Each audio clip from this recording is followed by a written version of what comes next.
Hi everyone, I'm Rosel Baldoza, BSED 3A, major in English. So this video lesson is all about Grade 10 English 4th quarter, the content standard. The learners demonstrate understanding of world literature as an instrument to express and resolve conflicts. Various information sources necessary in composing a research report and in delivering speech of advocacy, and feature of the language of research, campaigns, and advocacy. So, the importance of the content standard, firstly, to understand world literature as an instrument to express and resolve conflict that can help learners appreciate diverse perspectives and experiences.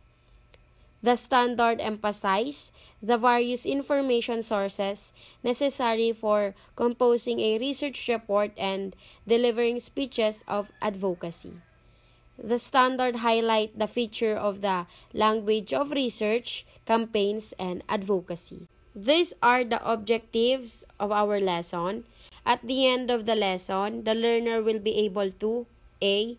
Explain how world literature can be used as a tool to express and resolve conflicts.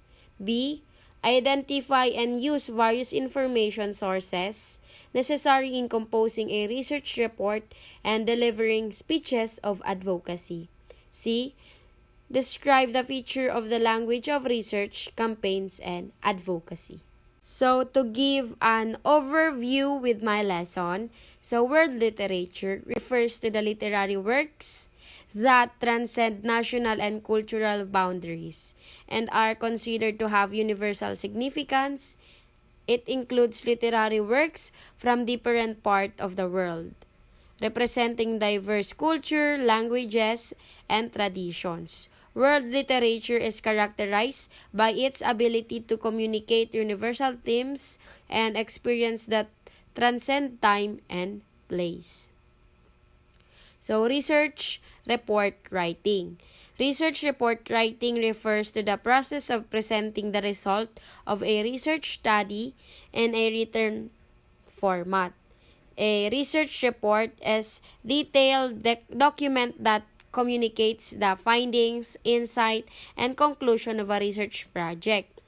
The purpose of a research report is to share the result of the research study with others such as peers, colleagues, funding agencies, or the general public. So, advocacy. Advocacy refers to the act of supporting a particular cause or promoting a particular point of view.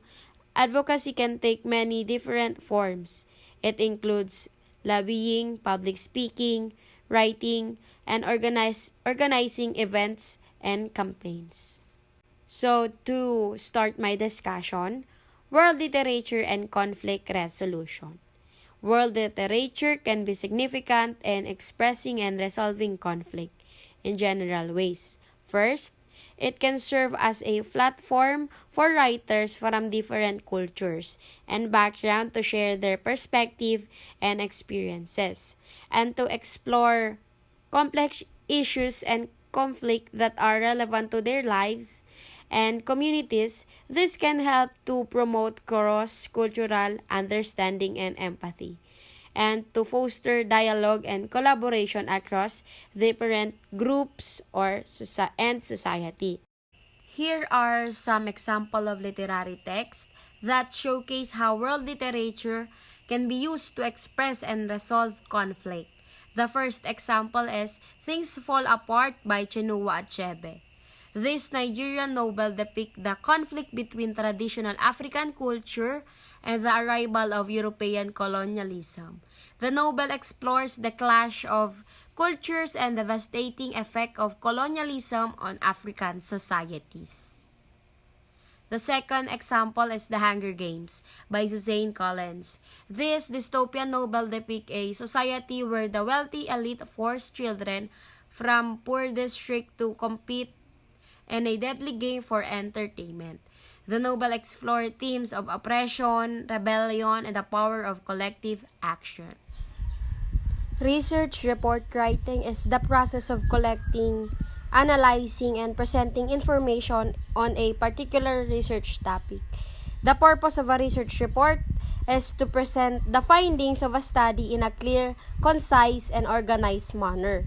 Research reports are essential tool for disseminating research findings to the scientific community, policymakers, and other stakeholders. These are the different parts of a research report. Introduction. This section provides an overview of a research problem. The research questions are objective and the hypothesis or research hypothesis. It also provides the background and context of the research problem and explains the significance of the study. Literature review. This section provides an overview of the existing literature on the research topic. It identifies gaps, inconsistencies, or controversies in the literature and explains how the study contributes to the field. It also provides the theoretical framework or conceptual model. Methodology. This section explains the sampling procedure, data collection, methods, and data analysis techniques used in the study. Result. This section presents the findings of the study. It includes table and figures, descriptive and inferential statistic, and other data visualizations. Discussion. This section interprets the result of the study, compares them with previous research, and explains their implication. It also identifies the limitation of the studies. Conclusion. This section summarizes the main findings of the study and explains their implications for practice or future research. It also discusses the contributions of the study to the field. References. This section lists all the sources cited in the report. It follows a specific citation style such as APA or MLA. Now, I will going to discuss advocacy speech writing. It is the process of crafting a speech that aims to persuade and influence others to support a particular cause or idea. This type of speech is often used by individuals or groups who want to create a positive change in society, such as activists, politicians, or social advocates. A template for an advocacy speech. First, introduction. Attention getter. Start your speech with a statement, quote, or questions that grabs audience attention and make them interested in what you have to say. Introduce yourself and your topic. State your name and briefly introduce the topic of your speech. Thesis statement. Clearly state the main point of your speech and what you hope to achieve. The second template is the problem statement. Define the problem. Clearly explain the problem or issue at hand and why it is important to solve it.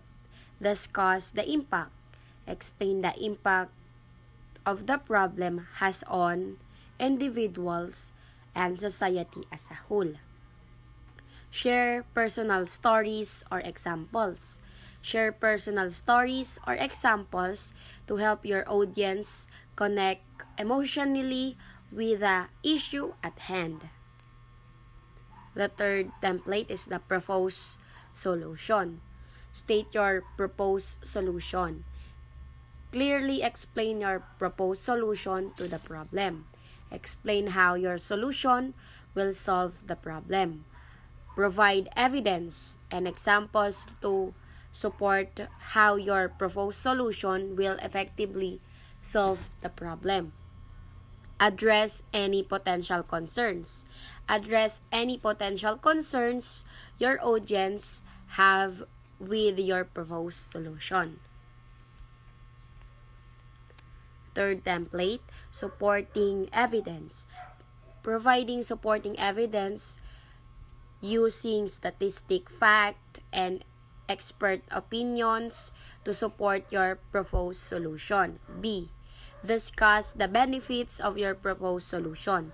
Explain the positive impact of your proposed solution will have on individuals and society. Next is call to action. Clearly state your call to action.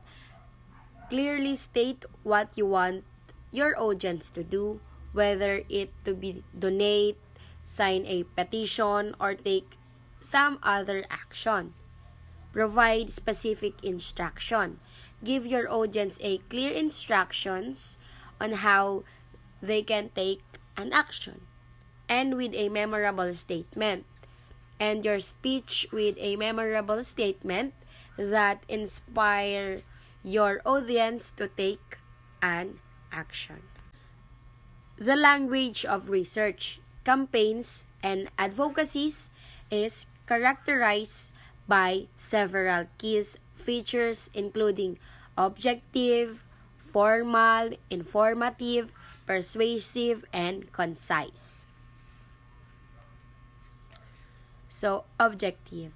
The language used in research, campaign, and advocacy should be free from bias or personal opinion.